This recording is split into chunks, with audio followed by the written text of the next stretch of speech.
No, this is this is our first time doing this. I got called.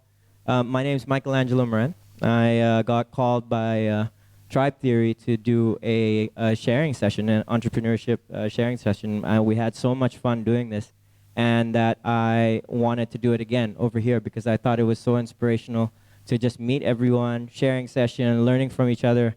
I did a talk about how to start and grow a business, basically. And one of the things that I highlighted was that, everyone's like, when they're starting a business, you're a small fish in such a big pond, and it's all about collaborating and connecting and networking. So one thing led to another, and here we are. And so I just wanted to get down to business. We're here. It's a sharing session where we're connecting entrepreneurs and business-minded people to share their stories and journeys. We're going to make this as fun and interactive as possible, so I'm going to kick off with some questions, but anybody who has, I guess, questions that they want to ask, just raise your hands up. The objective is to be able to learn from each other's experiences. Business is tough. Entrepreneurship is even harder. So the more we learn from each other's experiences, the better we will be to tackle different obstacles that are thrown at us. So I just wanted to go through the panel and introduce each other. So my name is Michaelangelo Moran. I am the co-founder of GO-JEK and also Bali Praia, this thing that I created. I was actually the OG of, GO-JEK, because everyone thinks that GO-JEK got founded in 2015, let's say, when we had the app, but actually originally it was 2010. It was probably a 8-man team with only one person picking up the phone and one person dispatching.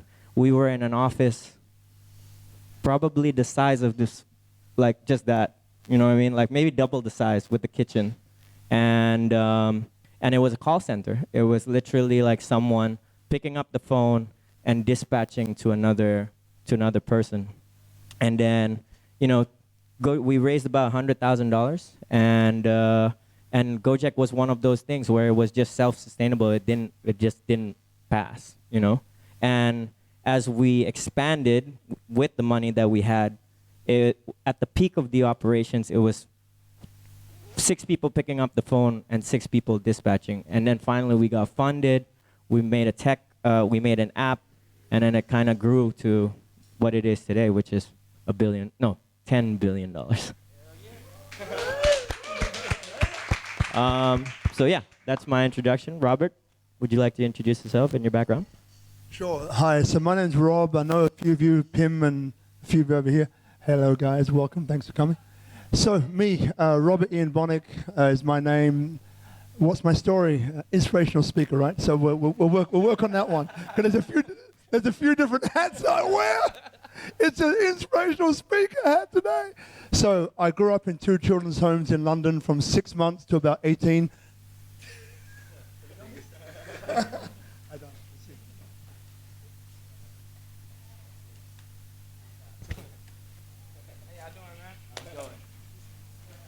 Almost there. 2 more coming.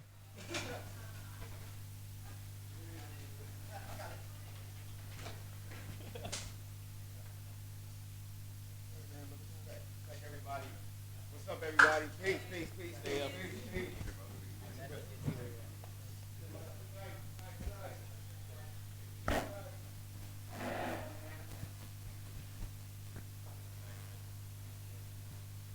But that was good timing, though. Yes. You're like, I don't mind being interrupted for Salento. I don't mind being interrupted.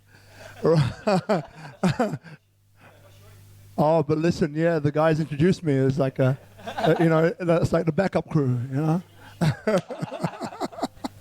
Yeah, so what was I saying? So 2 children's homes from 6 months to 18 in London. Not that much was expected.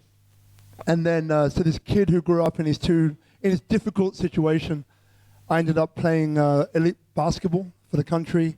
I ended up working with Madonna, with the supermodels, ended up having a business voted number 3 in the world, then realized that community was where I was at. So I kind of pivoted and put my voice and my ability to bring large amounts of people from different backgrounds together in events which I guess we now call community events, right? So the last one was August 10, just over here in Brower. So the Brower Food and Wine Festival was an idea and a concept which I came up with, which we just got 4,000 people through in one day, 10 a.m. to 10 p.m., August 10. You missed it! You should have been there! Pim, where were you? So there's more and more coming. But yeah, I just love love using my voice and my story to bring people together, because I realize that meeting all these different people, hanging out with people from different levels of society and the community, I truly believe that we're all the same. So that's how I treat everyone the same. We just made different choices. So I love bringing people together. I said it before, and I'm very happy to be here. Thanks, Brother Mikey. I'll pass it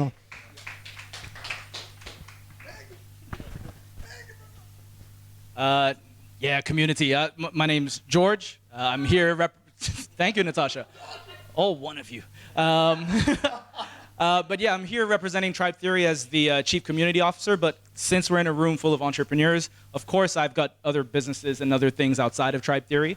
I had 3 different businesses in my 20s, 33 now. There's a lot more to the story, of course, but I think we're probably going to cover more during the questions. But yeah, I love communities. I love tech.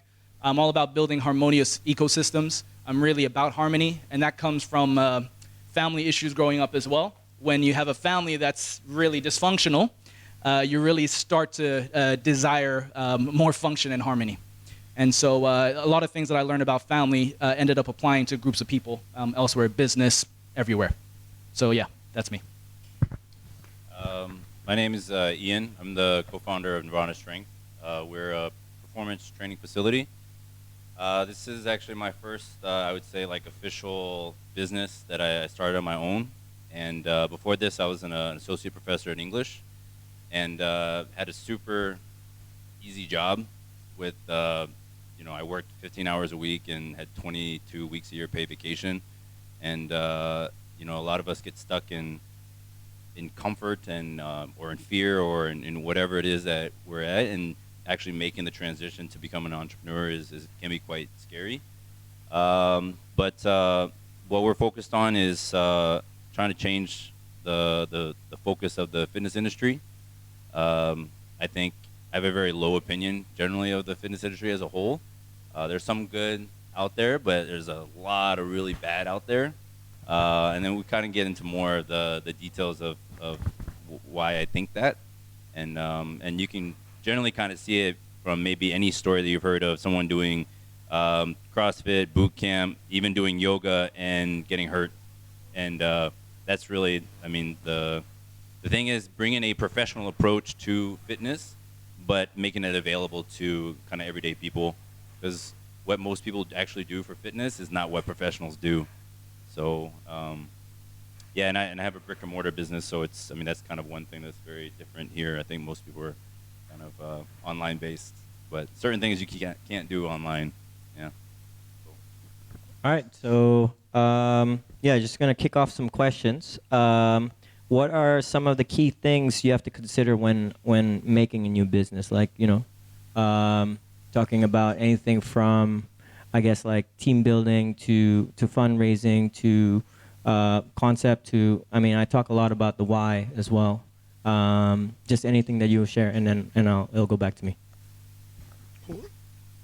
Number one for me is probably purpose.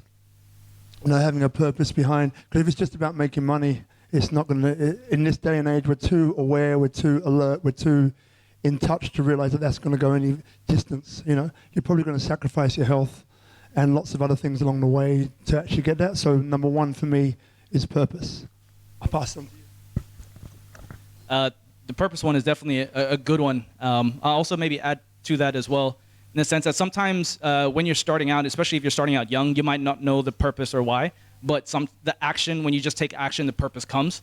So I have this saying, it will come, and that's something that's kind of passed down from my great-grandfather. So sometimes you just got to trust your gut, even if you don't know what the why is yet, and it can come.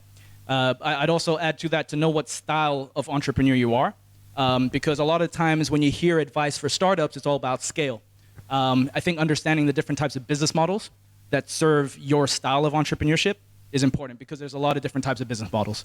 I went through a lot of product-based businesses in my 20s, And then I actually realized that for me, I like service-based businesses a lot better. And so instead of scaling, our motto is magnifying. So yeah, that would be my. Yeah, definitely. I mean, those are really good things to think about. I think for me, is how you what is your intention for when you do run your business? Is it for me? It's because I'm in the health and wellness industry. Is there's a lot of the fitness industry is very similar to the pharmaceutical industry in that there's a lot of money to be made in treating symptoms and not actually treating the underlying problems that are, like you go to a doctor, you say my knee hurts, he says stop doing that, whatever you were doing, and here's some pills to treat that pain, right? So there's, in whatever it is your intention is, if it fits your values and your principles, even if you make a mistake and even if the business fails, at least you can look yourself in the mirror and maybe do the next, business, whatever it might be. But yeah, for me, that's kind of the big thing, is that are you making decisions based off of things that you truly believe that would be beneficial to those around you? And I mean, you can do that in any service industry or whatever it is you do, but yeah, truly believe in what you're doing. The part that I want to share, and I say this in my talks, is that 50% of all businesses fail within the first 5 years of operation. It's one of those things where maybe you started off with a direction and it might turn into something else. Because, I share that story about GO-JEK again. It was in 2010.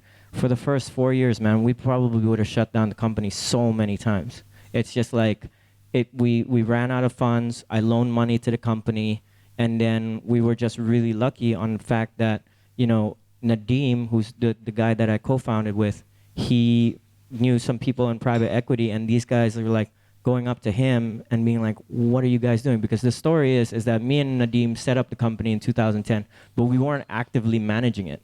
It was one of those things where I was DJing, I was like also doing another company on the side, and I was the co-founder and I branded the whole company. So I created the logo, I created the website, all the marketing materials and everything. And Nadeem was working he set up GO-JEK and then he went into online with Zalora. So he was, I don't know if you guys know Zalora, it's like a online fashion marketplace. And then from there he went into Kartuku, which is involving payment systems. So it's funny because his path was learning everything that was needed to grow in GO-JEK. He started GO-JEK. He learned e-commerce with Zalora. He went into Kartuku, which is payment systems, which is how he knew about GoPay. And then this private equity firm was just like, "What are you doing, man? Like, you should be putting 100% of your effort in this. It could be $1 billion company." And he's like, "What? $1 billion? What are you kidding me?" But I always say this: GO-JEK's success is circumstantial to when and where we started as well. I mean, there's definitely a lot of luck on our side, but think about it, right? You have a city of 20 million people where the traffic was super, super bad. If we started it in like, I don't know, not a city with not a lot of people and also not a lot of traffic, it wouldn't have worked. In a language and culture that we understood, and then if we did the app in 2010 versus 2014, the best phone in the market was a BlackBerry. So we had to wait for the market to catch up to iPhones and Androids as well. So my take on all this is like, you just always just don't kick yourself on like, maybe it might not work the first year, it might not work the second year. Like you gotta like live, breathe, walk your product. You're in for the long run. You know what I mean? So, and also always keep evolving, because what you started with, I mean, look at GO-JEK where it is now. It was actually a company with only 3 services, and now it's like 18 companies in one. It always kept evolving, and it always grabbed a new market as we expanded it. I mean, like, I could tell you a story, like, when we started GoFood, there was a lot of people that were like, "Man, I love you guys. I didn't like, I love what you guys, I love GO-JEK, but I didn't use your product till you had GoFood." My mom never used GO-JEK until Go Massage came out. You know what I mean? So I had to kind of explain to her that, "Mom, it's not the driver giving you a massage," and blah, blah, blah. And so yeah, that's my take on it. Sorry it was a long explanation, but yeah. Anyone have any questions? I want to open the floor, and then if not, I'm going to just continue. You guys, we have 4 entrepreneurs here. Anyone? Yeah, there you go.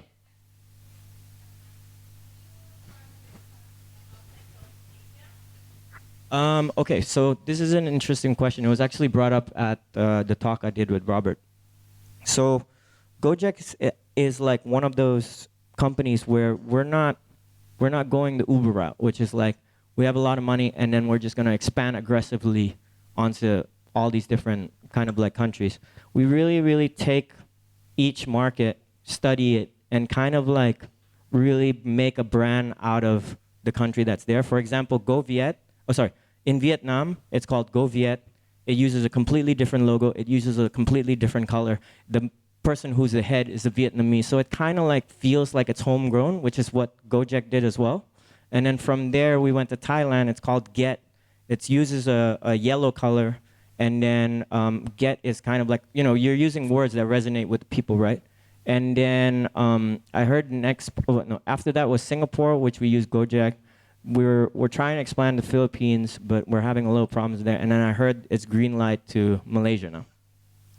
So I think in terms of proximity, we will still focus on Southeast Asia, and then the world is ours to conquer, right? So, but it's just like we will really, really plan it properly, and then kind of like, go one at a time, I would say, because we don't want to make the mistake of grabbing Uber, which is they kind of like expanded rapidly, and then all these people were like, let's say the Thais and Vietnamese, whoa, this is like a foreign company. What are you doing? Like you're kind of taking over our spot. And then there was a lot of retaliation. It's the same thing, actually, the story of OJEKs and GO-JEKs as well, right? There was a lot of retaliation from OJEKs to GO-JEK drivers. So we just have to kind of like be respectful of, it's not our territory. That's why I said the success of GO-JEK is circumstantial to Indonesia, because we understand.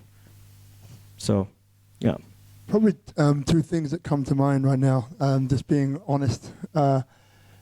So I was told this many times, but I didn't really get it until recently, which was whatever style of business you have is making sure you have the right people involved in the business with you. And what do I mean by right people? The context I'm speaking from is that I believe that we all have a unique talent, okay? All of us have got unique talent, and maybe part of life is finding out what that unique talent is, but you have one. Some have more than one. So for me, it's people, for example. If you put me in front of a spreadsheet and throw some numbers at me, I'm not that guy. I can read numbers to a certain extent, this much, but I'm not that guy. So when we were having 18 years of running nightclubs, and one of them, as I mentioned, was voted number 3 in the world in Sydney, called Tank. So my business partner then, a guy called Antonio, this Italian guy, just had I have vision, but he had an incredible vision, right? So the piece of the puzzle which I played was more about making that vision a bit more cohesive, because communication was his downfall. But communication was something which I have as a natural gift. So then part of what I was doing was I was translating his vision to people who could then create and run with that vision. And I was also one of those people that was able to run with that vision, involved in that area of people, promotion, PR, all of that side to the business. So coming to Bali and not having, 'cause I have a company called Life in Bali, which is a concept store in Canggu. So what I realized is that in that business, we came in underfunded. So another one, having enough money. I had a chat to Ian before about not cash flowing your business, right? By having enough money so you can last for a year. Costs, personal expenses. Did we do that? No. Every mistake in the book, I'm pretty sure we made, right? So, but then what was also missing was that I wasn't focused in the area of my unique ability. So I was doing other things. So right now, our business is struggling, being straight up. I believe I know what the problem is, and I'm beginning to do something about it. But again, what comes back to me is having the right team around you of people which are in their unique ability. Yeah, that's one of the things. Keep hold of that one. Yeah, it's all good. The other one is depending on where you fit. The communication is key. So with the festival that we just did, which is called Brower Food and Wine Festival, it was in Temora Gallery. You went? Good man. So we brought that together in 3 weeks. which 4,000 people in 3 weeks is unheard of, right? Even in Bali, where everything is Bali time, last minute, right? But one of the main reasons why we were able to do that was because we got 60 people in one room who were the vendors and some of the tenants. And then I was on the microphone, and using the ability to be able to communicate with people, I was able to fill them with excitement, right? For them to see why it was good for them to share it with their whole community. Not why it was good for me, but from their perspective. So again, that aspect, we have an online and an offline campaign, which we brought together. So the online and the offline need to meet somewhere, because a poster is fantastic. Social media is fantastic, but what gets people to an event?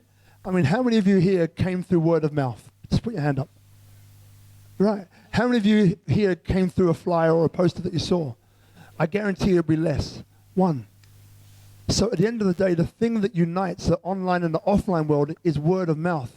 Is you telling George or me telling Mikey. It's still such a powerful way. So uniting those guys together was the key to turn around that amount of people in such a short period of time. So again, it's knowing what your strengths are and being honest. Like I say again, with numbers, I'm crap. I'm the I'm the worst guy with numbers. It's just the truth. At least I'm honest. But you have to be honest and leave your ego at the door, because ego got me into trouble quite a few times. It's a different story. So leave the ego at the door and be honest with the people who you're in business with. Really honest. Because if they know what your weak points are and it happens to be their strengths, then you've got a chance to not be one of the 50% that fail within 5 years. You know, so passing to you, George. Am I adding to that, or No, just anything that you or do want you to want to go back share? to your questions? That, Yeah. say something, but I'm not sure if it fits with what we're saying. There you go. So something that Mikey brought up earlier about kind of timing and circumstance, which I think is a massively important thing, particularly for like what we do. So, you know, we do gymnastic strength training, or many of you might know it as calisthenics. And most people think of calisthenics as something kind of relatively new, not knowing that it's actually one of the oldest, if not the oldest, style of performance training that's ever existed. It's been around since the 5th century BC. Of the Greeks and the Spartans of the old, they used it to train their militaries, right, to battle. And I mean, I'm sure you've seen like movies like 300, where like the style of training that they did was gymnastic strength training. Now, the market partially dictated when we actually started the business, because if I started it 1 year earlier, it most likely would have failed. I didn't think the market was ready for it. Also, too, you know, something that, like, for example, like CrossFit, I think there's good points and bad points to it, but I also think that the one thing that's been very prevalent with regards to the popularity of CrossFit is, one, more and more people are into fitness, but there's more and more physiotherapists that have a lot more jobs, but also, too, with relatively to what we do when we're focused on injury prevention, has actually made our services much more necessary. And the more and more actually CrossFit grows, the more and more they're actually hurting their own business, because they actually don't, they just work on expanding. So they did kind of like an Uber model where they just expanded everywhere but have no sense of quality control. So if anybody has, like, if he goes to any CrossFit gym in the whole world and he has a bad experience, it doesn't matter where the other CrossFit gyms are, they're all associated with each other. So he'll never go to another CrossFit gym again because he just had a massively bad experience with them. So they just lose a huge market of customers. But also, too, if you look at the wellness tourism industry, which is a massive market that I would encourage everybody to look into, the Global Wellness Institute puts out yearly reports every year on this sector of the tourism industry, and it's the fastest growing sector in the world with regards to tourism. Southeast Asia is the fastest growing region in the world, behind China. China is just unreal. Yeah, China's got their own thing going on. And then international tours, you know, like if you work on a specific niche, like most of the tourists that come here generally spend a lot of money. And if you go into the health industry, people that travel for health spend way more than the average tourist. So choosing your right market, having the right timing, choosing the right location. Bali is like right in the middle, particularly in Canggu with regards to health and wellness. It's like dab center of this massive growth. Other areas would be Thailand, Sri Lanka, Philippines. Sri Lanka is a little bit farther behind, but I would highly encourage anybody in any market, any industry, to look into the Global Wellness Institute and look at the trends, because wellness tourism, it goes beyond like just fitness, but it goes to restaurants, goes to spa services, goes to resorts, hotels, even accommodations. Like if you get a certain kind of accommodation and you build it, or you have all these like health facilities inside that, like that's massive. Yeah. So definitely timing and circumstance, and make sure you have the right information is really important. Can I add? Yeah, sure. So just quickly on what they said, timing and word of mouth. So probably a good time to talk about how I came across Tribe Theory. So Tribe Theory was through word of mouth. It was a friend of mine was on a global tour. He was taking a sabbatical for a year, and he knew I was moving to Singapore. I was moving to Singapore because I was actually looking to set up my company in Singapore, and a series of events occurred that enabled me to essentially accelerate my plans further. So I was actually supposed to move to Singapore around this time, this year. I was working for a fintech company back in Australia, and then I managed to get some earnings from the crypto craze, and a lot of that, I was like, shit, I can do this shit now. I don't have to wait. So I ended up moving to Singapore, and in my first 2 weeks at Tribe Theory, it was the first time where I got to experience just being able to go out every day, but with other entrepreneurs, right? Other like-minded folks. So like you were having a good time, but each night resulted in a business deal, a partnership, or something of the sort. And that, I don't know if that would have happened in any other place, say 10 years before that, at least for me, because what I've seen happen now is that a lot more people are now venturing out, a lot more people are working remotely. The timing for Tribe Theory, I just thought, something like this, there's a lot of co-working spaces, a lot of hostels, etc. But what really appealed to me about Tribe Theory was this unique culture that they were building, and most of it was word of mouth. The acquisition strategy for most of the sites, we're currently in Singapore, Bali, Yangon, Bangalore, and now Estonia. All of that happened because a guest came through, they went back to their home city and wanted to set up a Tribe Theory there. And Vikram, the founder, who was supposed to be here tonight, he essentially just he puts so much trust in the people that he attracts around him. And he would essentially hear them out. And if that city made sense for, I guess, the expansion efforts, he was like, sure, let's work something out. And, within about a year, 5 cities, by the end of this year, it'll be 10 cities. And just looking at that and seeing the vibe in each of the places, that's what I was really drawn to. So the company that I have outside of Tribe, it's called FIA. We actually have 2 areas: community management, the community love stuff, because I was doing that for corporates and other startups before, and then blockchain integration. So obviously that ties in with the crypto stuff I was involved in before. And Vikram and I spoke, and we realized that we could be doing something really great together. And I love what had already been started, and I just wanted to help them tie things in the background from a global scale. But I'm still very much interested in the challenge of how do you actually scale culture, because I still don't think I've seen anybody do that very well, apart from secret societies, maybe university alumni, that sort of stuff. Can you actually scale culture effectively without breaking and this quality assurance stuff? Mm-hmm. That's the challenge. Cool. So real quick, put your hands up and be honest. Who knows what Tribe Theory is? Put your hands up. Who doesn't know what Tribe Theory is? Put your hands up. All right. Be honest. Oh. Okay, we are a global chain of startup hostels. Didn't do the introduction. We're not quite the hostel. We're not quite, the hotel. We're somewhere in between, but focused specifically on startups. We call them the millennial business travelers. And any other entrepreneurial-minded person who's wanting to come to a place where they literally can hit the ground running when they hit a city for cheap accommodation, but not so much that there's rats everywhere. Yep. And last thing, Mikey, then it's not back to you. So who's getting something else from these guys about mindset?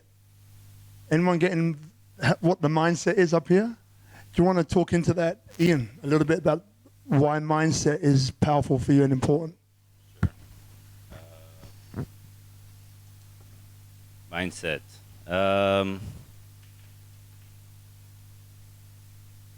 don't know. Yeah, my mind is set. Yeah. I don't know. It's just it's such a big topic. You know, it could be very broad. So for me, for mindset, my belief with regards to what we do, we do more. We're more than just a gym. You know, like we've had a men's mentorship group for 9 months now, and it meets every Monday. And we got 15, 20, 25 guys every Monday, and it's basically like this, right? It's a skill, knowledge share, and guys connect and they network, right? We have a women's night that's just starting up. We do other events. So like in October, we have it's the first step in creating. Ideally, every year we have basically like a big fitness wellness expo.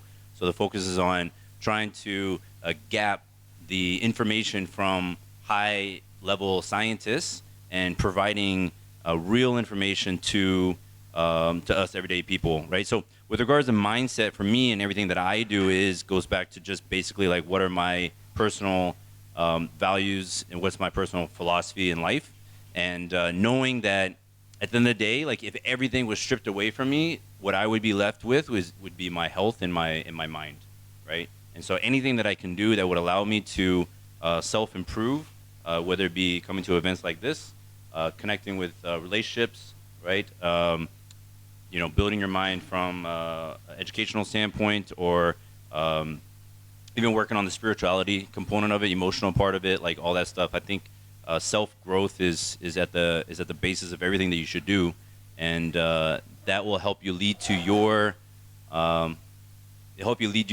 nirvana, right? Your state of ultimate perfection, your state of ultimate being, right? It's how do you, as I think us as humans, we do a disservice to our own species by not becoming the best version of ourselves. I mean, if you believe in evolution, right, the strongest survive, usually physically, mentally, right? If you're not doing your best to become the best version of yourself, you're doing yourself a disservice. Generally, and I guess kind of the one thing one of my friends says, Mike Vesteel, if anybody knows him, him and like me, a couple other guys, we always talk about how like if you were on your deathbed, like, would you be on your deathbed seeing the ghosts of the people that you could have been, or there's another belief that your hell could be seeing all the versions of your best self that you could have been. For me, that's really what kind of drives me, and that's kind of where my mindset goes. It's just, how do I become the best version of myself? And partly doing that is just coming to events like this, like surround yourself with other high-level performers, because then you have no choice. Like, you redefine what your normal is, Like, if you're 100 pounds overweight and you're in Dallas, Texas, like, you're skinny. You know what I mean? Like, but you take that same body, you take that same person, you go to Korea, and you're, like, massively obese, right? So redefine, like, what you consider normal. We do things at our gym that even physiotherapists would not even think are possible, because we take our joints and our ligaments to massive extents that most normal people can't even think about moving in that way, So, yeah, that's the big thing, right? Create the best version of yourself, whatever that might be, and redefine what you actually think is normal in your life, because most things are not. Yeah. Cool. Thank you for sharing that. Like to open it up to the floor again. Anybody else have any questions? Oh, Natasha, what up?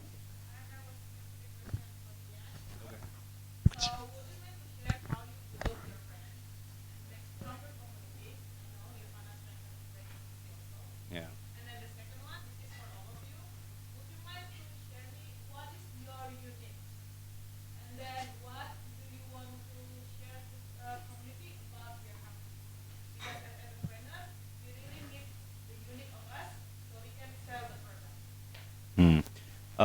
So I kind of, have anybody ever seen the movie like Field of Dreams?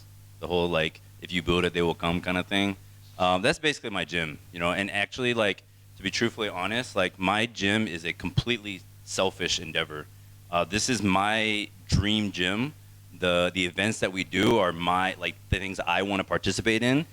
Everything that we do, it doesn't happen unless it's something that I want to do. Obviously, I can't participate in the women's event, but everything follows the same idea, the same culture, right? And most of our marketing is through word of mouth.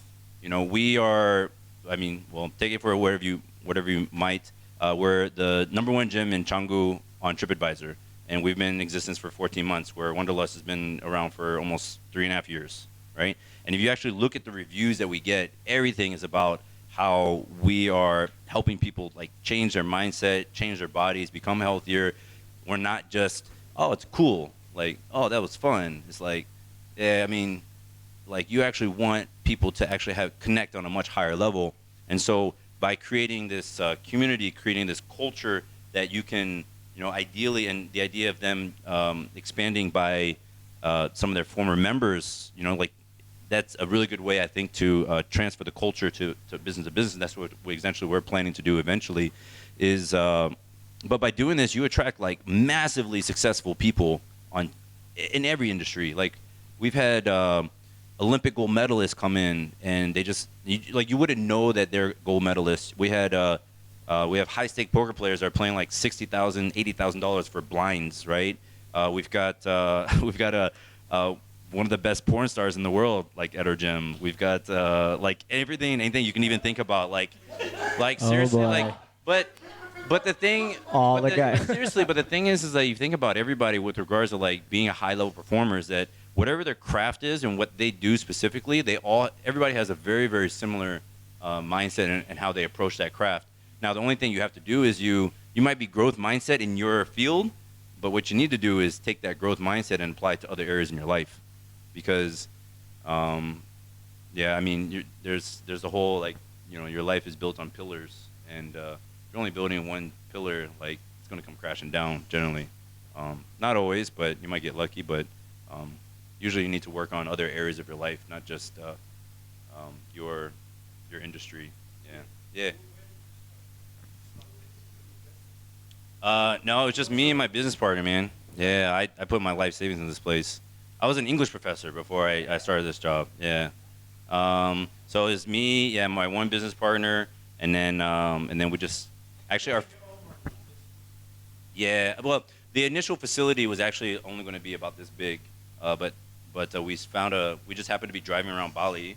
We saw a sign like I don't know, a tiny sign like as big as that T-shirt, and it just said for lease and it had a phone number, and we found it, and yeah, it blew up. Yeah, so actually we didn't have enough money for the facility or for the renovation, because our first facility was only going to be this big. It's one. Well, in Bali, I mean, we pay for 10 years lease in advance, so it kind of sucks. Yeah, so going back to circumstance, you know, like we saw a facility that was like the perfect facility. It was more than a year ahead of schedule, and we were forced into a situation where like we needed to get money fast, and if we didn't get the money, then it just wasn't going to happen.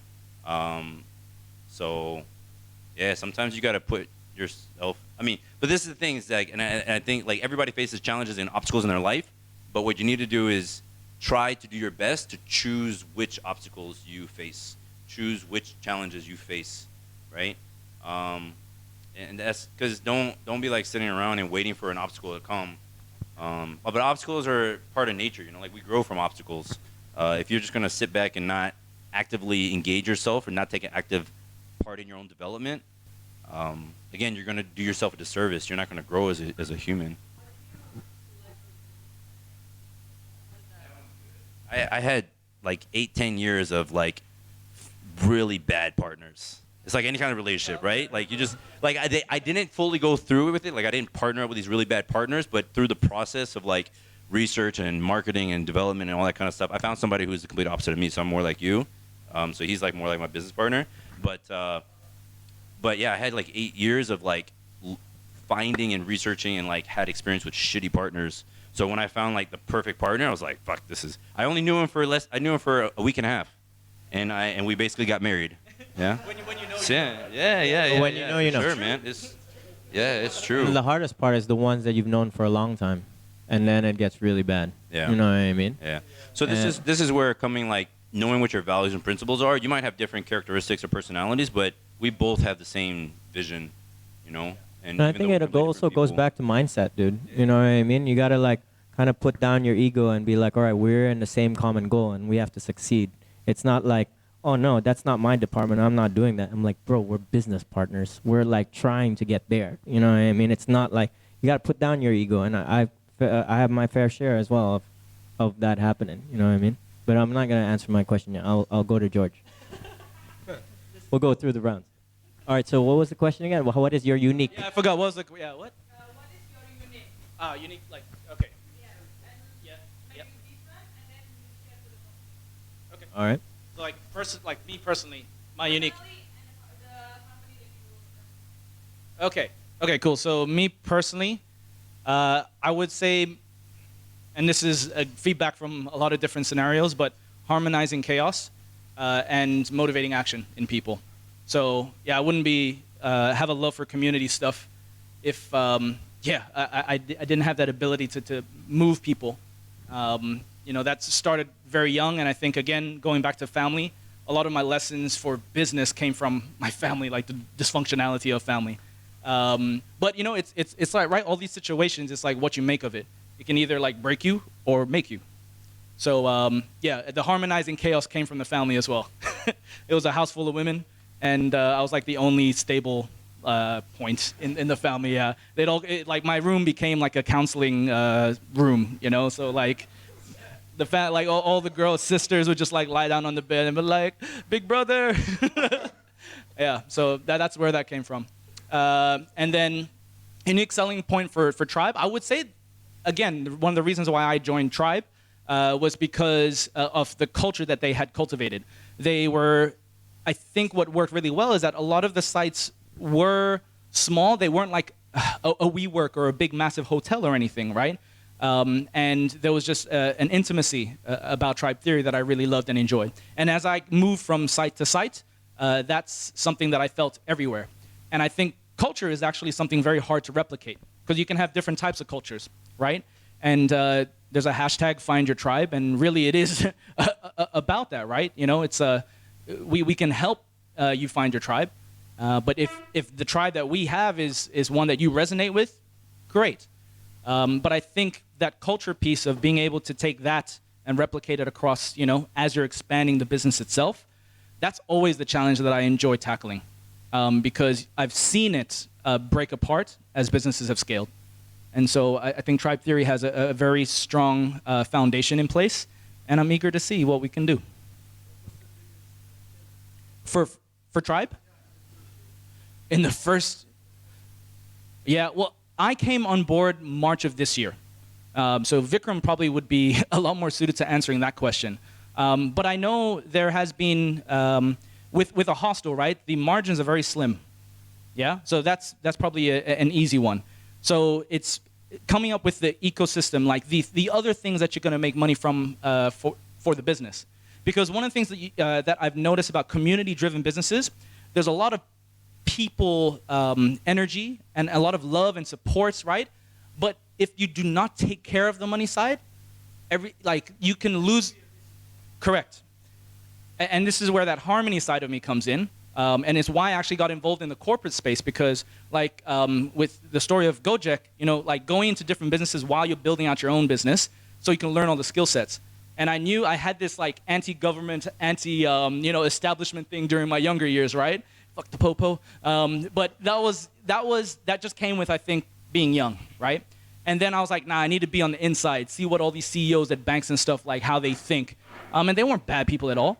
Right? And so taking that energy and then being able to apply it in the business world as well so that you can have hard conversations. It's like, okay, great. We got a lot of referrals, right? Is any of that converting? If it's not, okay, let's optimize that. Let's see what we can do about it. Yeah. Okay. I was like, what was the question again? No, I've got a question. By the way, guys, so there's water in case you guys want. Oh, thank you. Unique selling proposition. It's similar to you, George, in a way. Like, thank you. Thank you, bro. It's the ability to connect people, ability to move people, ability to empathize. So for some reason, growing up in a kid's home in the orphanage, I met murderers who killed people. That's why they're called murderers, I guess. From that to working with Madonna, to working with supermodels as a model in Milan, to working with business people. I met Bill Gates in one of the clubs that we had.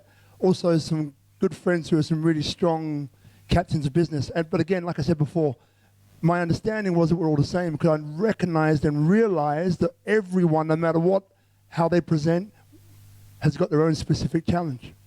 Could be around identity, could be around feelings of worthiness, being good enough. Like we all have these things. We put on a good face because we don't want to show or be vulnerable, but we all have them to a certain extent. And that's what makes us, that's what harmonizes us. So when I speak to people, that's what I speak into, and we can all relate to it in some way, shape, or form. So that would be my unique ability, is to basically harness that and drive that forward. In our business, I'm in an interesting place because I took some years off. So doing this business that was number 3 in the world took a lot from me, it felt like. So in a way, it feels like the last 2 to 3, 4 years, I had 2 kids, partner, moved country, but it feels like on that front, I checked out, right? So then coming here, it's like I'm playing small. That's just the truth, right? So I'm right now in the middle, probably in the middle of pivoting and coming back to playing a bigger game, right? So where I'm kind of heading towards is special events, but in a particular area. But again, that comes back down again to bringing people together for specific outcomes. So that's where I'm going. So to answer the second part of your question right now is kind of difficult because I'm literally right in the middle now of just pivoting. But what I would answer that question usually is that what I come with is that. So again, your business tends to reflect the person or people, their mindset, and how they approach their work, so long as they're operationally involved, right? So any business which I've been involved in has become known for its ability to connect people, its ability to hear and empathize, its ability to create strong, deep conversations where, as Ian said, he met his business partner, a week and a half, and then they got married. Why? Because without even knowing the story, I know that he recognized something in him as his partner recognized in you. And there was a deep conversation that was basically had, a place where we can really connect as human beings, be vulnerable with each other. And when you do that, it's amazing what can happen in a really short period of time. Like I know people which, within, not talking about me personally, but people that I've met for 15, 20 minutes, and you can go so deep with people. And they've had friends that they believe are true friends, which have never even gone even near or close to those kind of conversations. So when you have those conversations with people, it changes your life. So I've got this thing called what I call the circle of life. It's basically saying that you start at a point in the middle of a circle. You're heading towards the circumference. That's based upon everything you've learned, you've been brainwashed into believing, and everything else, ideology, purpose, spirituality, and so on. So you're heading towards a defined destination. At some point along that route, it's like you have a conversation, an awakening, an aha moment, which it doesn't need to be a huge shift. It can just be subtle. But when you extrapolate that out and follow that along, that's where you were going, but guess where you end up? In a completely different place. So each conversation that you have of value has got a massive potential to change someone's life. That's how I see it, and that's, going back to your question, that's the way I would answer it. Cool, thank you guys.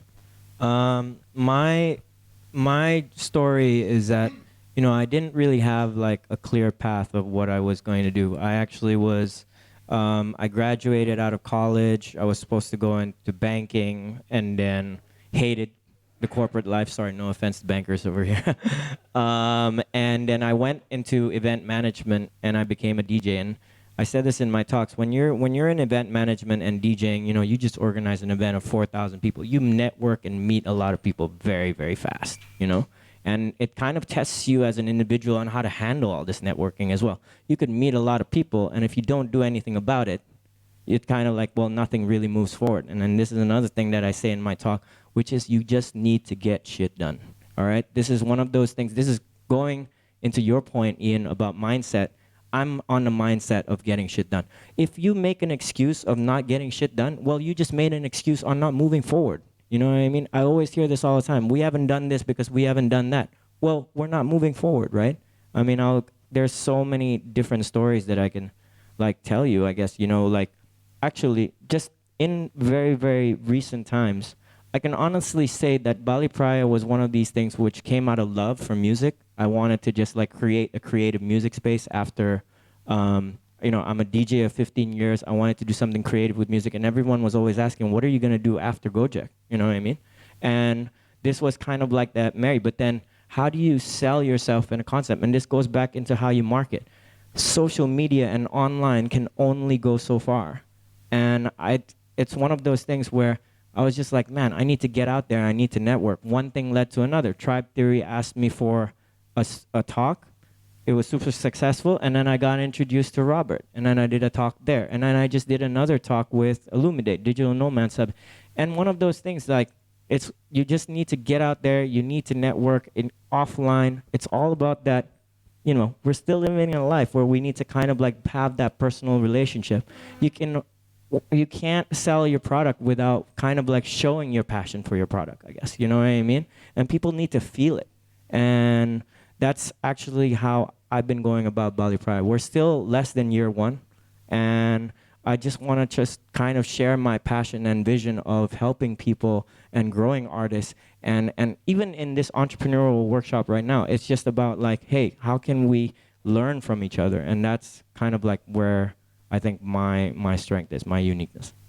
In terms of, I guess, the business, and we don't need to go into GO-JEK because that's a very unique company of its own. It started off with 3 services. Now it's 18. It serves more than 261 million people. And it's just this, I always say this, it's like a ship that is just not going down. It's just like moving on light speed. And meaning? My role, you would say? Oh, actually, that's a very good question because so there's 3 main pillars. We call it the kind of like why we exist, right? There's speed. We want to be the fastest. There's innovation. We always want to innovate and be ahead of the competition. I mean, I can honestly say right now, if our competition like Uber and Grab was not there, we'd probably take our sweet ass time, right? It's just like we have to be ahead of the game.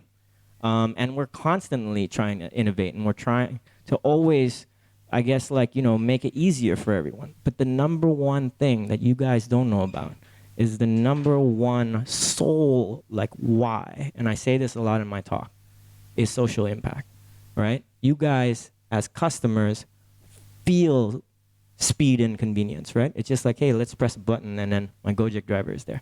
But why we exist, every single order that you guys do helps an individual get money in their pocket. And we're talking about everyone. Now it's gone to like masseuses, cleaners, restaurants, businesses. We're talking about that. And the impact of what we do was exemplified. Not in the very beginning. I mean, we knew that we were doing it, but then we started really getting into driver stories, right? That's the first thing. One of our biggest, this is the first time we actually hired people to do videography for us. We picked 5 best drivers, and we're like, show us. How did you start before GO-JEK, and how did you start after? And we're talking about people who didn't have money to, send their kids to school. We're talking about people who didn't have money to even like do weddings, you know what I mean? And everybody was sharing their story. And it makes you as a customer proud to be supporting a company like that, right? But then you're growing into niches and niches and niches. It's just like, massages and all that.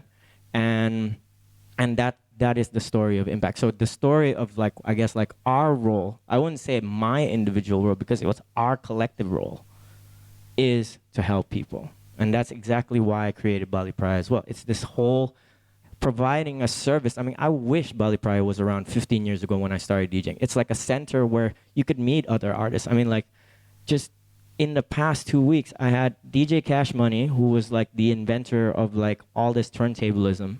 We just had Silento walk by us, which is really crazy. And then I'm gonna have a Grammy winner come in September, which is our first one as well. It's like, You just have to just keep hustling and keep doing, and you know, I mean, I don't know about you guys, you gotta just believe in it so much, and this is what happened with GO-JEK, is that nothing is gonna stop you. You know what I mean? It's like you run out of funds, I don't care. We're gonna find money because we're going all the way. You know what I mean? And that's how much I believe in this company, and that's the unique selling point. We will go as far as it goes. I don't know where it's gonna take us, but I want to create impact on providing a service where people can learn, people can network, people can get famous, hopefully, and that's the goal, right there. Yes.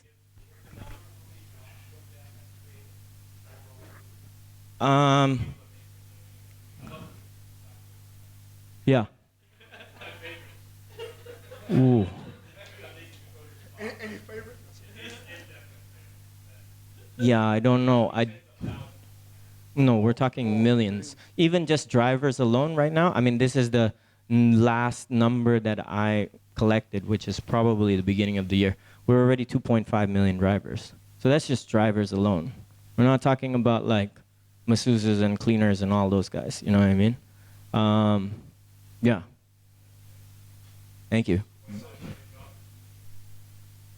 Thank you, thank you. And I think just to add to that point, it's again circumstantial to Indonesia, right? We just knew that this language and culture, and kind of like we knew whatever we can put in the back of a motorcycle, whether it be another cleaner or whatever, then you're just expanding your market. It's just like we wanted to be ahead of the competition before someone else does it. And that's how we create impact.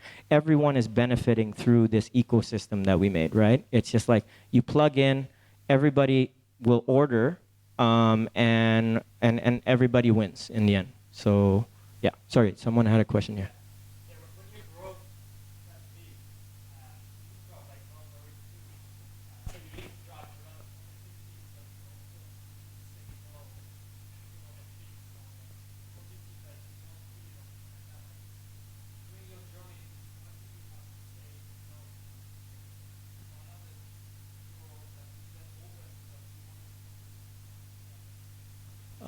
That's a good question. I mean, off the top of my head, I could tell you right now, the whole Go Life thing was something that was not originally planned, right? We wanted to focus on 4 core services, which was, transport, delivery, and transport, delivery, and payment, right? So it's just that part. But then it kind of like with Go Life, it just fell into our lap with another team coming up and being like, hey, we want to do this. So we got them to build their own teams and then go forward. I mean, I'm trying to really think off the top of my head about what we said no to. I mean, there were people always like, hey man, you should do this, you should do that. But it was just like in conversation, you know? In the very end, I think GO-JEK will eventually do it. They're like, why don't you do laundry? And I haven't really kept and, kind of followed. And there's Go Laundry right there. So maybe it was just a matter of timing. You got to think about resources that you have, tech. You got to think about resources and operations that you have, and then I feel like the goal is to conquer all, but we have to study, I guess, the demand for it, and then we go, right? GoFood was one of those things that was born out of demand because, and this is something that actually was going to be one of my next questions: the importance of data, which is. GO-JEK is one of these companies that collects data in real time. You know, any marketing campaign that you do, it either spikes your orders or it goes down, right? So in the original 3 services that we had, which was transport, courier, and shopping, we did a deep dive on what people were shopping. And the number one thing that people were shopping was food, obviously. So we did a survey to all our users, which was probably, I don't know, maybe like 10,000, 20,000. Not that many at the time. This was still month 1, month 2. And we asked, what is your favorite restaurant from street side all the way to fine dining? I mean, a lot of the deliveries that you see, they're actually registering probably the more upscale, like kind of like restaurants, right? But we wanted the satés. We wanted the like total street side food, street food kind of like style. So you already know from this collected data that everybody wants this, right? So being Indonesia, you don't really have to ask permission to just do whatever you need to do. we just put it on the GO-JEK app, right? We scrape, like we would kind of like find the menus online and we put it there. And next thing you know, I had those phone calls being like, hey man, I love you guys. We never use GO-JEK because think about hygiene, right? The whole like, oh, I'm about to ride on a motorcycle. A lot of women were not really comfortable with that. But I love GoFood. Everybody needs to eat, and boom. And I'll tell you a story about, there's this dessert called martabak. We have it in Jakarta. I don't know if we have it here. Do we have martabak in Bali? Yeah? Okay. So like, not as much. So there's a chain called Martabak Boss, and we made them $80,000 in like 4 weeks. And like 1,000% of their orders was just GO-JEK. Like no one will actually go to a roadside and being eaten martabak. They're just gonna take away. So that's my story of sharing about the importance of data. To go to Mikey's first point about the networking thing, for any of you that have lived in Bali, like Canggu, Ubud, know that like seriously every single day there's like networking event. There's like, oh, go see Mikey, go to like this like event after event after event after event, and people are just like collecting business cards, and then by like after 1 year you just got an entire library of information that you've been collecting and nothing has been done. So going back to like just sometimes you need to stop going. Like obviously it's nice to be able to go to events like this one where you get to meet people, but actually do something with it. You know, like if you even meet one person and you guys form a relationship and you actually do something, like that's going to be that's going to be what you really need. You know, I mean, you could just sit here and agree with everything that we say and it's like, oh yeah, that sounds amazing, you know, but I mean, you got to actually, at the end of the day, you got to take action, you know, because if you don't, then what's the point? There's not, you can't, I'll add to that. Like it's like the difference between networks and communities. A lot of people often like confuse the two. Networks, they are defined as like very open, large, but loosely coupled. Communities are generally what they're called small world networks, and they're intentionally small, right? And you can see how this is playing out around the world, especially in the tech world, whereby Facebook, right? At the beginning, they're all about connecting the world. Then they realize, oh shit, that's not enough. Like you can have thousands of friends, but are you friends with any of them? And so now the focus is actually about growing groups, right? The private groups. And even then, in private groups, you might still have 10,000 people. And actually, I don't know if anybody's heard of World of Warcraft, but for the nerds or geeks out there, there's this game called World of Warcraft. And essentially, yesterday, they re-released the original World of Warcraft because gamers actually were not enjoying the larger open networks that World of Warcraft has grown into. They wanted the smaller groups and parties in the game world. So there seems to be a shift towards people wanting more closer, tighter connections, stronger relationships, because that's what will last. You can have lots of friends, and especially guys in events, you guys will meet people all the time, but it's like, you know, if you're on your deathbed, who's actually going to be there? Like, until you're faced with that, you'll know. Quick question, straw poll. I just want to put your hand up if you're getting value from this. So put your hand up if you're getting value from it. Okay. Does anyone want to share an insight that they've just got? Pim, you want to share? Thanks. Let's think. For me, it was very interesting to when you guys were speaking about purpose. You mentioned purpose was very important for you. For me, it's in business. It's very important. It's the process, because you can have an end result, of course, it's stimulating you. But if you're not enjoying the process, you will never get to the end result. So even the small progress you made every day, enjoy that process, you know, and that keeps you all along. And that's my key for success. I know you're going to share. Does anyone else want to share an insight? Hi, so this is not about what I've learned, but what I think that I'd like to share with you, my personal belief about, you talking about the most important thing you need to think about when you start a business. Purpose, of course, very important, but you know, you could be very interested and very purposeful about, let's say, saving the globe, but you don't necessarily have to be an entrepreneur or a business person. So I think the first question to be answered, everyone needs to answer is, do I want to be a businessman or an entrepreneur? That's half. And maybe don't do that and just become, part of a larger group, an employee or whatever. Second thing is that there's a huge difference between being a businessman and being an entrepreneur. Entrepreneurship is about startups and about scale, about, largely about technology and disruption. Well, most of the ideas that I've been hearing here are more business-oriented. You use the word business all the time, and you use the word startup or entrepreneurial workshop. And there's a slight disconnect there, but it's important for everyone to understand. If you're really talking about scale, this is 90% of what we're talking about is not about scale and entrepreneurship. It's about business. I just want to bring that alignment. Let me just make sure that, and as soon as you've got somebody who's talking about, you said the process, right? And enjoying the process. So unless you are actually born to be an entrepreneur or a business person, you won't enjoy the process. And if you're not enjoying the process, and if you really are an entrepreneur, you're probably on the road to hell, and you'll be very rich, but on the road to hell. Thanks so much indeed. Anyone else got something quick to share?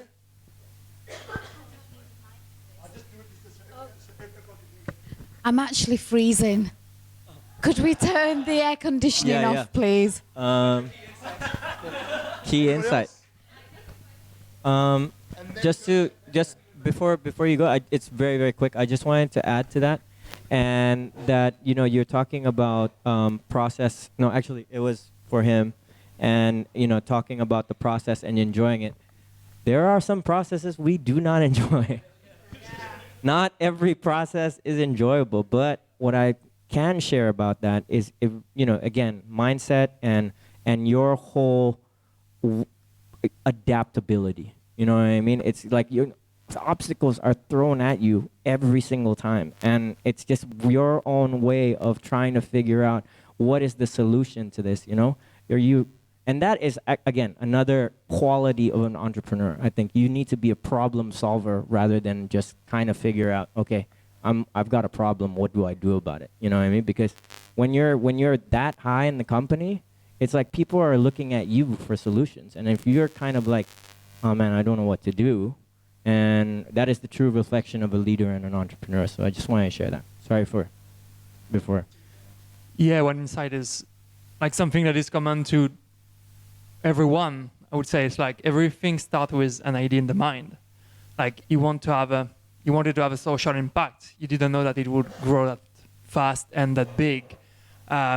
You had an idea about something that you had in mind, and you saw the sign like for Liz and somewhere on the street, and you jump on it. It's like, as you say, you don't have to wait.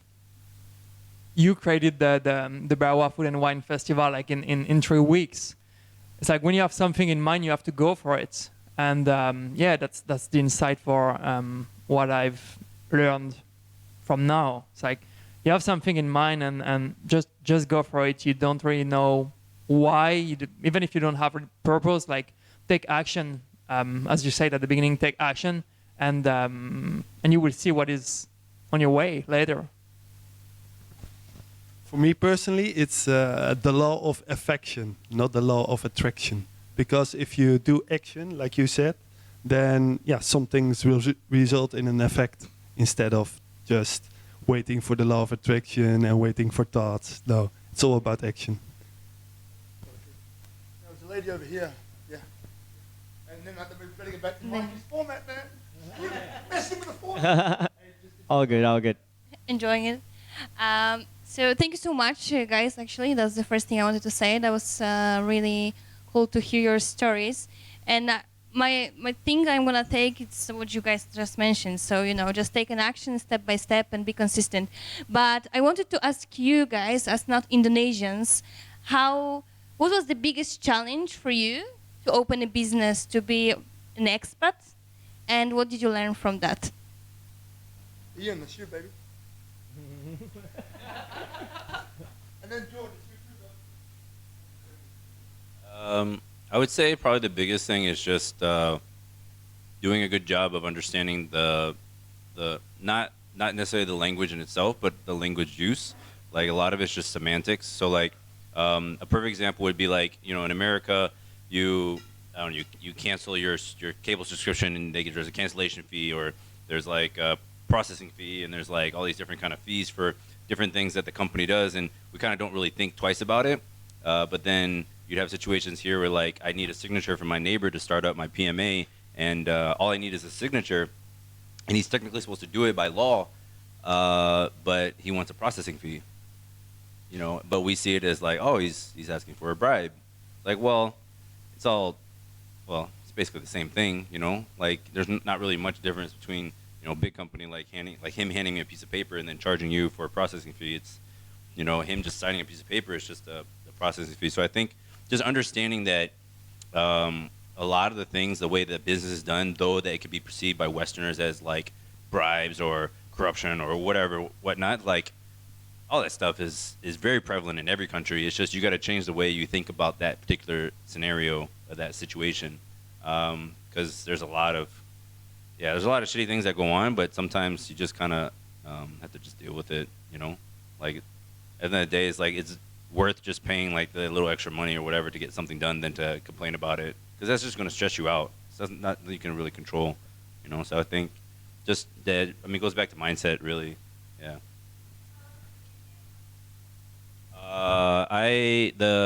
I've been here for almost 2 years, but the business, the PMA took us like 6 months to get started, which is super long compared to American standards. I think I started a business in America in 24 hours. So it's a lot of paperwork. It took me like 40 days to get a credit card machine here, personal bank, like all that stuff. It's just it's a pain in the ass. But at the end of the day, it just goes to things like you don't worry about the things you can't control. They're external to you. You know, the things you can't control, like those are the things you focus on.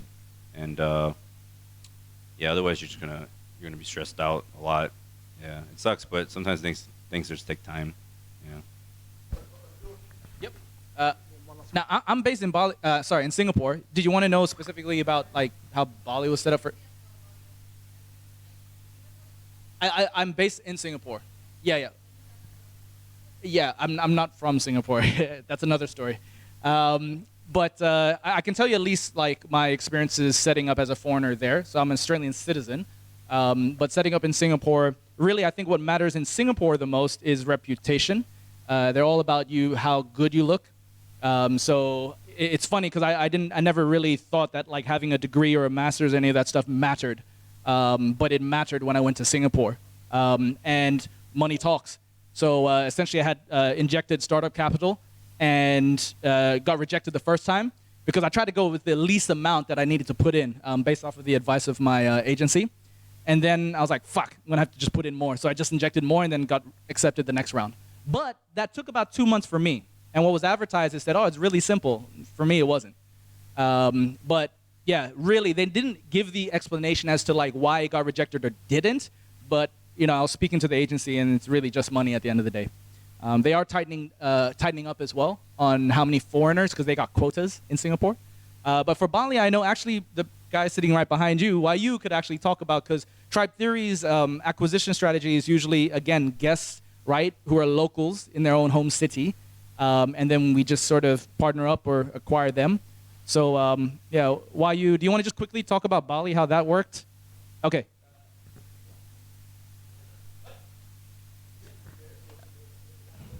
Do you need this? Oh, okay. So yeah, a little bit about the history of Tribe Theory Bali, how it was started. So actually, I started as Bali Nomad House back 2017. So when I started as Bali Nomad House, we started like in a very humble way because we were lacking of capital investment. So I started my first company in digital agency. So it's called DigiCraft. That's my first company. So when I started my first company, I used my revenue stream from my first company to start Bali Nomad House. So when Tribe Theory acquired us, there are a lot of like shits that I need to get done. Banking, I can relate to that. We're waiting for a Mandiri. Is there any Mandiri? No offense to Mandiri banker or any employee of Mandiri. We're waiting for ADC machine, the ADC machine card. It took us 8 months for only that ADC machine. So I had to like apply for different banks like PCA, Permata, stuff like that. So I use the ADC machine that actually come out like the fastest one. So now we have so many ADC machines that we cannot use anymore because we have too many. So that's only one for banking. Secondly, like for legal process, notary deeds, stuff like that. So yeah, in this country, unfortunately, for bureaucracy, legal system, it's still kind of like old-fashioned. And even you have to sign, you cannot do like e-sign. You have to like do like sign, like real signature. So sometimes if I need to like have my CEO Vikram to sign some documents, I need to fly to Singapore just to get his signature. So that's like kind of the pain in the ass. All right. So if you pass that to George, to George, if you pass it to the, what's your name? Yeah. So hold your question 1 second. So just to answer your question, PMA setup, same as Ian, took us 6 to 8 months to get that done. Same as Mikey, when GO-JEK go into different countries, consult locals. You know, like at the end of the day, you're in that country, you find a local, go through that. I'm sure everybody, including me, can refer you to a good lawyer for setting up companies and that side, which gives you peace of mind and it makes it so much easier. The mindset that Ian responded to before, definitely part of that, and getting to grips with how it works here and how long things take and all the rest of that definitely requires a certain mindset. If you don't have it, then you're going to drive yourself nuts or have to leave the country. But yeah, happy to talk more afterwards about that. So you had one last question and then we'll get back to Mikey's script, otherwise All right. This question is for all of you guys. As you know, being an entrepreneur is a little bit scary at first when you're starting out.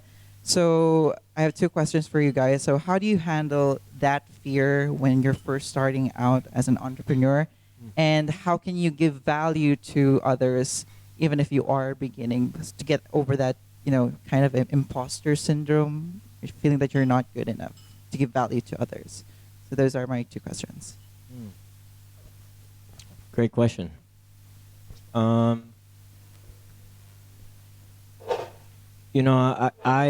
did not fall. I did not follow this like kind of, as I said, linear kind of like path. You know what I mean? I one of those things that I'm such a motivated person, and I told you, like, whatever obstacle is thrown at me, I'm gonna figure it out and I'm gonna solve it. I was a DJ, and then I went into fashion business for a little while. So my mom and dad, they were one of the first franchisees of any fashion international brand in Indonesia. They brought Levi's in 1966. And it was kind of like the whole banking thing. I went into corporate. It wasn't my thing. Went back into event management, and then I got inspired to become a designer. Right, and I was in San Francisco. I studied digital design, and everything from print, audio, video, whatever. And then I was just very, very fortunate to just know Nadeem as my best friend. You know what I mean?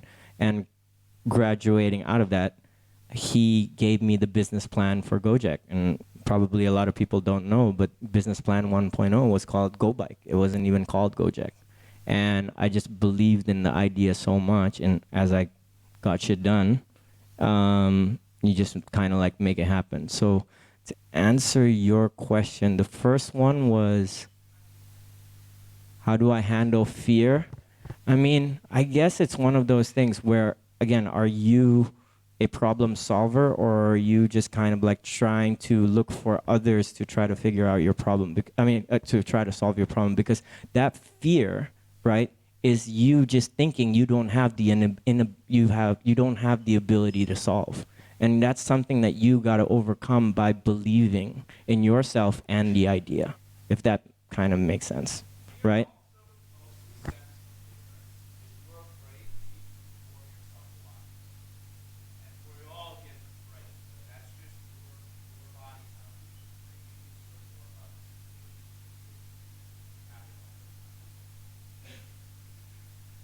Yeah, that's a great point. So to go along with the fear thing is, for me, it's just simple. It's just knowing what you control and what you don't control. And so this idea of fear is knowing that even if if you don't know something, you control the ability to gain more knowledge and to gain more experience in what you're doing.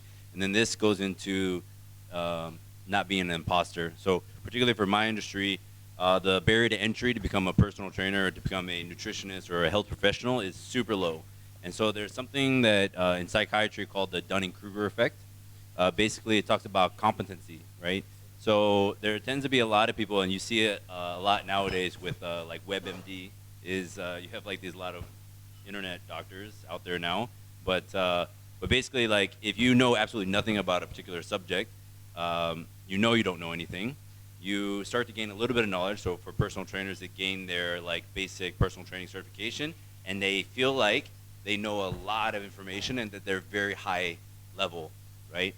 But so their actual ability is not equivalent to their actual level of confidence. So their confidence levels are super high. Their actual like knowledge level is super low.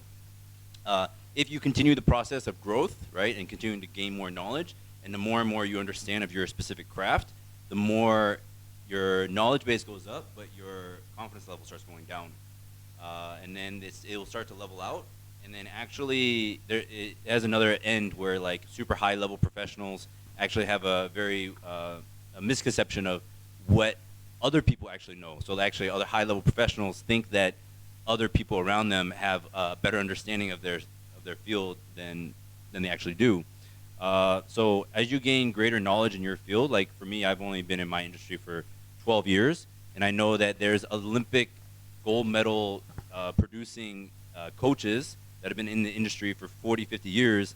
Like those guys, like they ship more information than I've known for like the last 12 years. Like they just know massive amounts of stuff. So always consider yourself a student of your craft. Like those guys too, like those guys are still learning, like massive, and they're redefining and refining their field, like even at those high levels, like even the GO-JEK, right? They're still innovating, even though they're like a massive company and making a ton of money. Some people would be like, "Oh, you guys don't have to do anything; you just roll in the dough." It's like, no, they got to keep going, So, yeah. As far as the imposter thing is like, if you don't know something, like be truthful. Like say you don't know it, but have the confidence or have the knowledge that, or the belief in yourself that you will find the answer. Like you might not know now, but if you've been an entrepreneur for like 6 months, like you don't know anything really. there's a lot more for you to do, So yeah, just continue to be a student. Yeah, that's the big thing. Yeah, I was actually going to say the same thing, the eternal student. I remember hearing a concept called the leading learner. So if you're somebody starting out as well, if you just kind of position yourself that like you're just curious about, whatever it is you're pursuing, and then you just put yourself out as a leading learner, you don't necessarily need to be the expert. Interestingly enough, you become the expert in other people's eyes. Tim Ferriss is probably a very good example of that. He made himself a human guinea pig, and then he became an expert on whatever the fuck he does now. Like he's doing experiments all the time, right? And if you try to pinpoint what he does, yeah, you get different answers from different people, right? So yeah, that's something I learned very early on, and I think also just practice, and the practice is more around practicing facing fear. Courage is not the absence of fear, right? It's being able to face it and do it anyways. And some of us, we might have had things thrown upon us, and we had to act because we had no other choice. Others, different scenarios, but if you just practice facing those fears, yeah, hopefully that'll serve you well. Yeah, so I resonate with what the boys are saying before. What I would add to it is that there's a saying, which is that, your level of self-development determines how far you go, in terms of your fear and everything else. So the last project which I was working on, which was the Food and Wine Festival, personally, for me, I saw it in a vision of what it could become. So I didn't stop until that happened. And I had to go through 5 or 6 pretty major roadblocks, but I wouldn't take no for an answer. One of them was, can we use the name Brower? And I had a bunch of so-called experts around the table telling me why I couldn't use that name. I said, well, I broke it down didn't embarrass them, because in Bali, before you said what's it like doing business in Bali, like anywhere else, if you put someone in a position to be embarrassed or to lose face, that's not good for you, right? It's not good for you. So there's a certain way that you can deal with people, but I let them know, have you actually asked, or are you just believing in what you think would be the answer? And it became evident that they didn't even ask the question. So when we asked the question, there was a bunch of things we had to do, but it could be done. And using the name Brower was extremely important to the vision which I basically had. So for me, it's a three-part answer. One is, it goes back to that, what is your unique ability? You know, that's one way to answer it. My business partner back in the day, Antonio, man, he was born to be an entrepreneur. That's just him.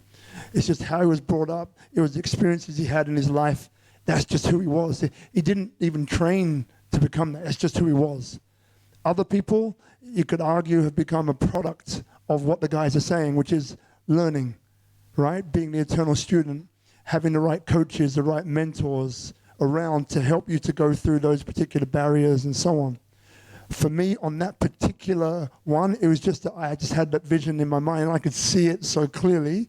It didn't come all at once. It would come when I was riding on my bike, you know, going somewhere. I'll just have this vision just drop in of, fuck, that's what it's going to look like. And I'll make a mental note.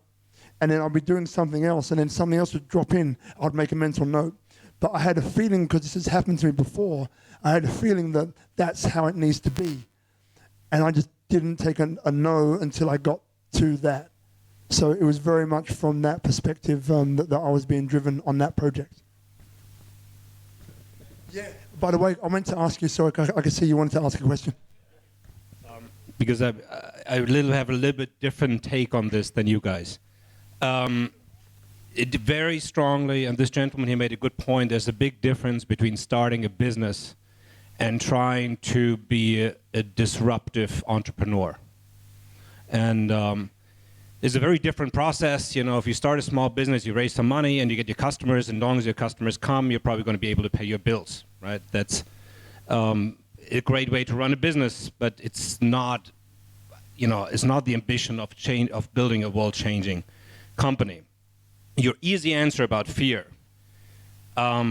If you're building a large company that has needs for external capital, big amounts, the fear you're going to fear at the beginning of starting a company is nothing compared to what you're going to fear once you have your first 5 VCs on your board that are twisting your balls and telling you to your face a true statement. One hedge fund told me, said, Julian, I want you to wake up in the morning, the first thing I want you to think about how I get my money back with a 10-time multiple. I don't want you to sleep. I want you to vomit and be afraid of me. Right? It gets worse, and it gets worse, and it gets worse. And the clear answer, I mean, now I'm like semi-retired, right? Doesn't really matter to me anymore, but if you... if the true answer of how people build very successful companies that lead a lot of capital and how they deal with their fear, very simple. Drugs, women, alcohol, whatever keeps you together. To be quite honest, right? For me, it's more the women than the drugs, right? But everybody has their own way to deal with it. The pressure, if you are actually one of these few people that is building a startup that the world is looking at, the pressure on you is going to be absolutely mind-boggling. You're not going to be able to sleep. You're going to vomit when you wake up. And the idea that from a knowledge perspective, you can grow to the level where you can battle it out with the Goldman Sachses in the boardroom and everything else, if you're a believer, right? If you come from a spirit perspective or you build a company that you believe in, you're probably not a banker that's going to battle it out with 12 bankers on the other side from Goldman and Credit Suisse or Kleiner Perkins or any of these guys. They're going to have you for breakfast, right? And honestly, running a technology company in fear, you need to have a very thick skin. Every decision you're going to make is going to be scrutinized. Everybody is going to try to take the company from you. Everybody's trying to take over your board. And if you last longer than 10 years without killing yourself, you're actually really good at your job. My take. Mad props. That was a very honest answer. I think just to add to that, you know, not that entrepreneurship is scary or anything. But just to add to that, I think just don't overkill yourself. You believe in this product and you will go all the way. But in the very end, we're giving up time with our families. We're giving up time with, sometimes our health is so affected because of the amount of stress that you guys have and all that. And yeah, actually, that's, to be honest, part of the reason why I left GO-JEK. You know what I mean? Everybody sees GO-JEK from the outside, but no one really knows what it's like on the inside. It's this really amazing company, but man, dude, I was like 15 WhatsApp groups, 30 WhatsApp groups, 100 groups in Slack, if you guys know what Slack is, 300, 400 emails a day, number of people that had your phone number to call you to complain about GO-JEK. Hey, man, the app's not working. I'm like, yeah, you and like 5 million people. I know that. And then the number of people that had a great idea. I was also the brand director, so it means nothing gets produced, posted, designed without my approval. So 15 companies in one had to meet with me to figure out their plan. Like, dude, it was crazy, man. You know what I mean? And as Julian said, when you're at that point, you got to have thick skin. You got to be able to survive. But to be honest, my health started getting affected. And I was just like, health is wealth, man. You could create a $10 billion company, but if you're sick, what's it all worth, right? So, yeah. Go ahead.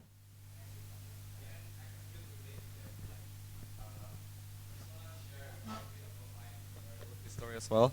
So before Thread Theory acquired me or acquired Bali Nomad House, so basically I almost went bankrupt.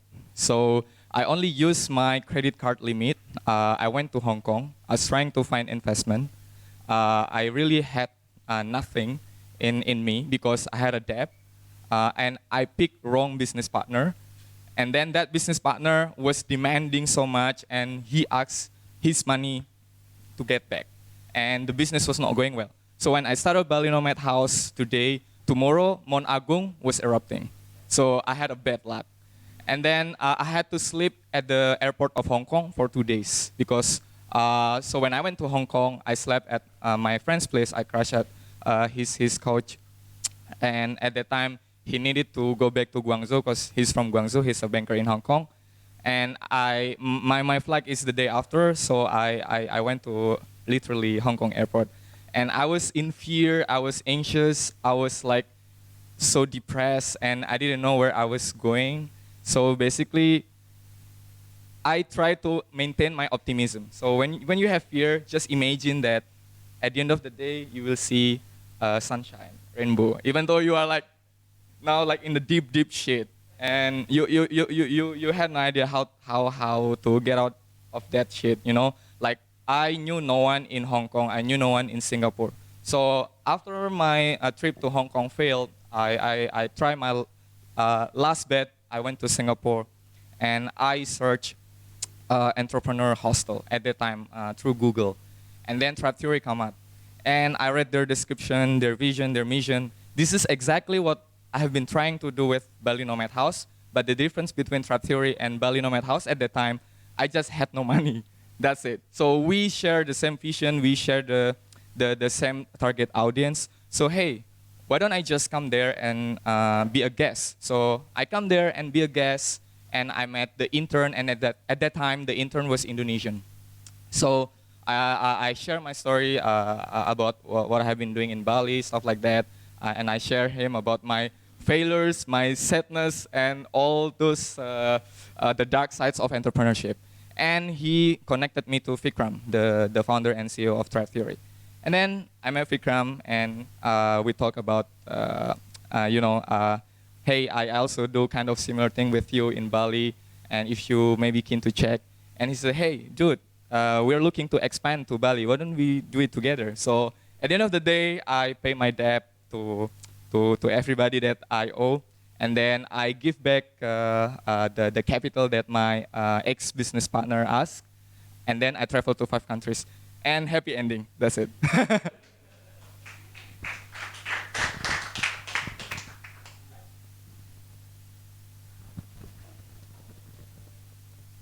We're coming up to the 2-hour mark, which is like where I kind of wanted to stop and because then it gives everyone a chance to like mingle around. We could be talking forever, guys. And I hope you found it insightful. But of course, we got places to be and things to do. So I guess like a last wrap up question. I'm trying to think about what would be the most impactful, because we've already covered a lot. Okay, sure. Were you always on the lookout for your business partner or that one to come up with your entrepreneurship idea? Like in your case, you had Naveen, one of your Nadim. Did you guys already talk about this business idea, or it was just an instantaneous, hey guy, let's team up? Like, how did that friendship turn into business? Like, how did you know that this team could produce this product, put it in the market on time, with the right passion, with the right need? Yeah. Or in Ian's case, how did you know that you were going to find your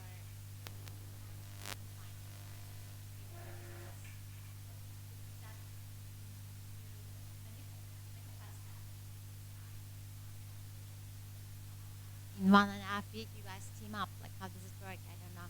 How does the team, like, yeah? That's a good question. It was one of those things where I think me and Nadim, he came up with the concept, and I was kind of like a helping driving force, because I was a guy that was DJing all the time. I sold the concept to, we didn't have social media then, you know what I mean? We had to go through the grassroots of like promoting the business, you know what I mean? I was like creating these like little flyers that was just like, hey, what is GO-JEK? These are services, these are how you order. But in relation specifically to your question, I mean, you're talking about.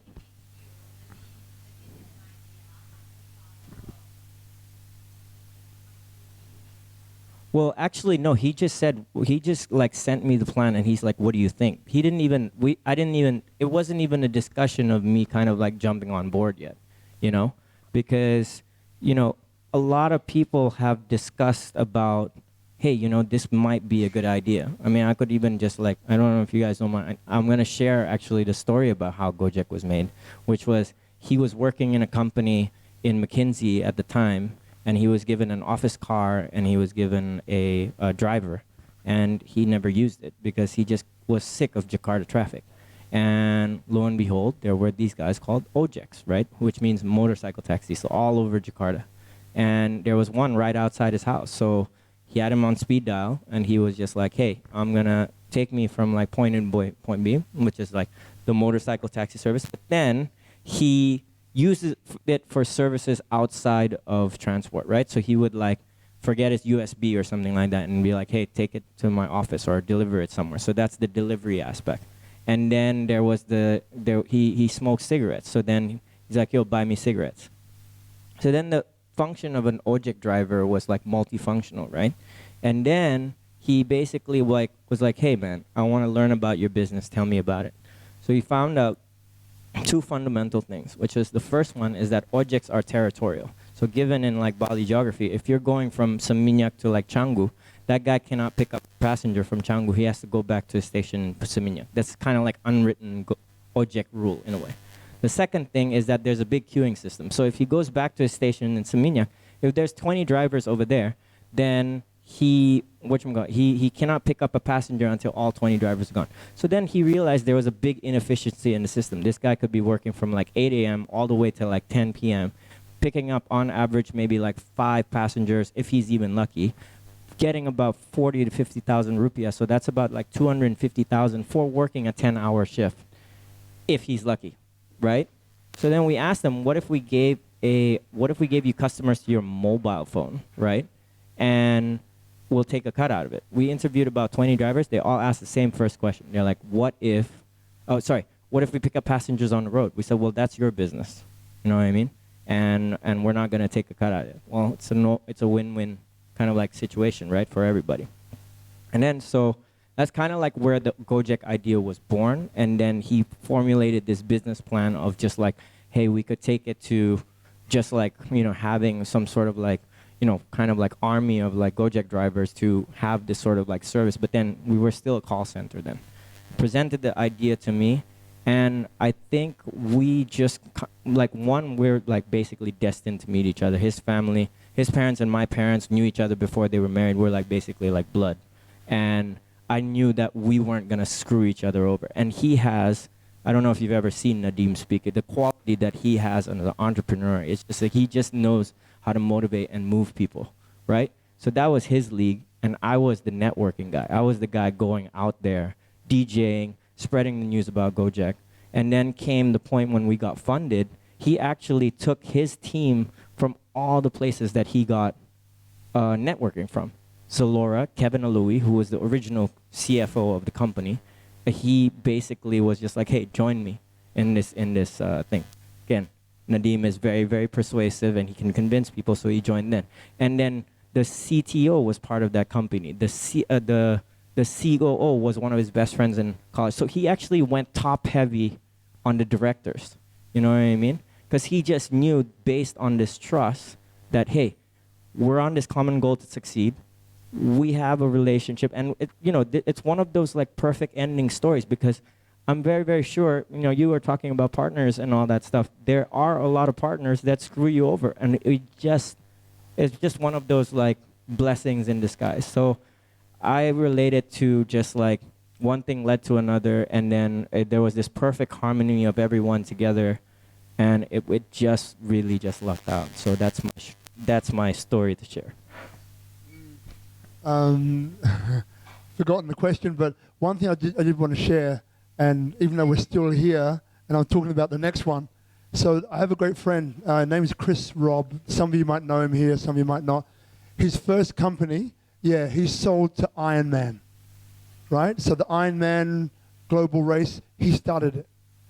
That was his first company. He's been in the mass participation movement for, I think, 30, 40 years. South African born, lived in Australia. Amazing guy.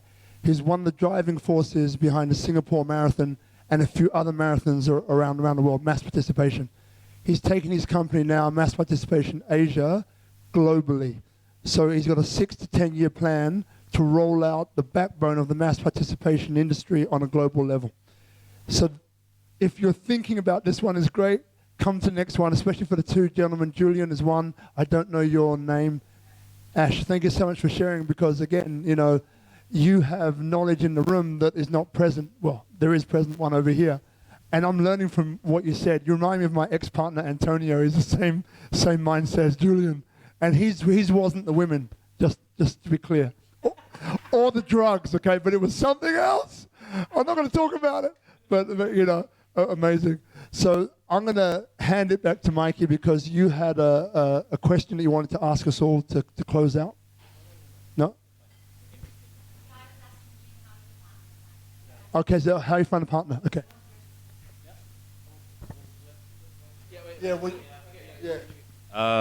So I think with any kind of relationship, like sometimes, or any kind of situation, sometimes you just need to know or experience the real shit to actually get a good idea of what it is you want. Yeah. So this idea of like, as people, maybe you're, the idea of like being like a 40-year-old, single person, maybe, by that point, ideally you've had maybe enough bad relationships that it's not that you're picky with who you want to be, it's like you actually have a really good idea of who you want to be, and you're not willing to settle for that. So for me, in my 8 to 10 years of trying to start businesses with like just a bunch of shitty partners, one great way of like judging how good my partner was, like that I have now, is through our entire 2 weeks of doing research and marketing here, I've really paid a lot of attention to the kinds of questions that he was asking all the different the real estate agents that we're meeting with, all the other business owners we're meeting with, all the meetings that we had. Like, I was more interested in the kinds of questions that he was asking for, as opposed to just what answers that he was giving. And then that just kind of fit in with like just our mutual values and principles with regards to like how we wanted to grow the business. Actually, one of the first things I told him was that I didn't care about making money, and he didn't seem to have a problem with that. So that kind of, because for me, I focus more on the educational, and like we're creating our own gymnastics strength training certification, because there's not really one that exists in the entire world. So for me, it's about the education, about growth, about helping people become better. With regards to like health, I just kind of wanted to say is the World Health Organization defines health as a state of optimal well-being and not merely the absence of disease or infirmity, right? So infirmity is just like physical and mental weakness. So this is something with health you need to really kind of change your mindset on, is just because you feel normal, that's not, I mean, it's a really low bar to set, like with regards to health, okay? And also too, things that you might experience, like let's say, it doesn't like, you're not like 40 and then one day you wake up and like, oh, I got cancer. It's like, no, like that shit's been growing for years and years and years and years and years.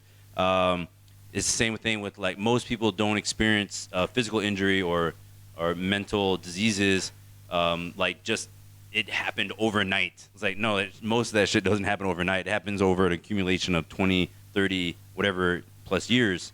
So do focus on preventative measures, right? I mean, we do this in business as well, you know, like you do a lot of prep work on the kind of business partner you choose. You do a lot of initial like funding to start up your business as much as you can. Like, there's a lot of prep stuff that we do. That's why we buy insurance for, well, maybe some of us have insurance.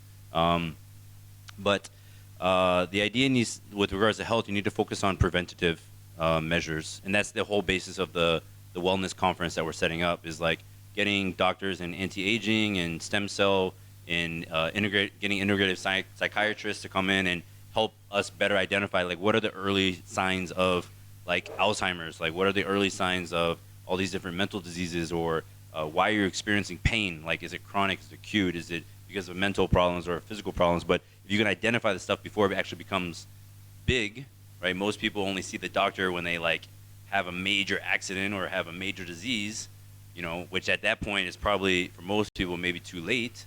You know, you got to deal with this stuff kind of early. So I guarantee you, everybody in here is messed up in some way. I messed up in some way. Seriously, like physically, there's certain things that you naturally limit your movement in your actions, because your brain knows that certain positions you will experience pain.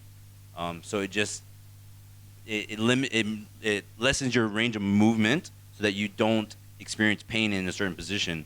So you have a lot of people with rounded shoulders, right? Like, I mean, there's like basic signs like this that you can come and you can kind of experience and see how like we're actually different than most places. Yeah. So I'll quickly answer the question that you said. You're next, George. Hold that microphone, man. So the business partner for me of 25 years, Antonio. How I found him was more based upon a feeling, actually. So over the years, as I mentioned before, we all like to think that we're a good judge of character. I'm pretty sure we've all been let down at some stage by people we thought were one thing and they turned out to be another. You know, same thing here. I had a particular feeling about this guy, and he's opposite to me. I'm an extrovert, he's introvert, right? Like, he was opposite. But we went through 5 different businesses together, and with each business that we went through, as I said, one was voted number 3 in the world, right? So with each business we went through, not only did I learn from him and learn how we actually make a really good team, and we weren't best friends, though we would tell things to each other that we probably wouldn't tell to our partners, right? Which sounds a bit weird, but in business, everything is affected because we live and breathe our business, right?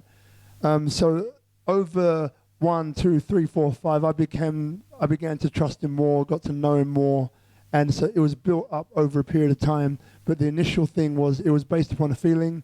As I mentioned before, I've had a different upbringing from most people.